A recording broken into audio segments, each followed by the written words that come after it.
எவர் பொறுமையோடு நற்காரியங்களை செய்து வருகின்றாரோ இல்லல்லதீன சபரு வஅமிலு சாலிஹாத்தி, அவருக்கு ஏற்படக்கூடிய துன்பங்களை சகித்து கொண்டு எவர் நல்ல காரியங்களை செய்து வருகிறாரோ. இன்னைக்கு துன்பங்கள் அதிகமாக ஆகும் பொழுது இபாதத்துகளை கைவிடக்கூடிய ஒரு சூழல் ஏற்படுது.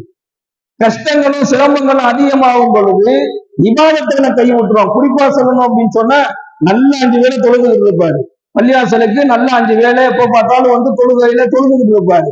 ஆனா திடீர்னு என்ன செய்ய மாட்டார், குழுவைக்கு ஆளை பார்க்க முடியாது. என்னன்னு சொல்லி பார்த்தா வியாபார ரீதியாக பிரச்சனையா இருக்கும், இல்ல குடும்ப ரீதியாக பிரச்சனையா இருக்கும், இல்ல வேற ஏதாவது ஒரு பிரச்சனையா இருக்கும். அப்ப அந்த பிரச்சனைக்கான என்ன செஞ்சிருவாரு அப்படின்னு சொன்னா தொழுகையை விட்டுருவார், இபாதத்தை விட்டுருவாரு, துவா கேட்கிறத விட்டுருவாரு. சைத்தான் என்ன செய்வான் அப்படின்னு சொன்னா, நீ என்னத்தான் நீ தொழுதாலும் உன் பிரச்சனை தீருதா, நீ என்னதான் போய் தொழுதாலும் உனக்கு வியாபாரம் ஒன்றும் சரியா இல்லை, உன் பிரச்சனை தீர மாட்டேங்குது, அப்படி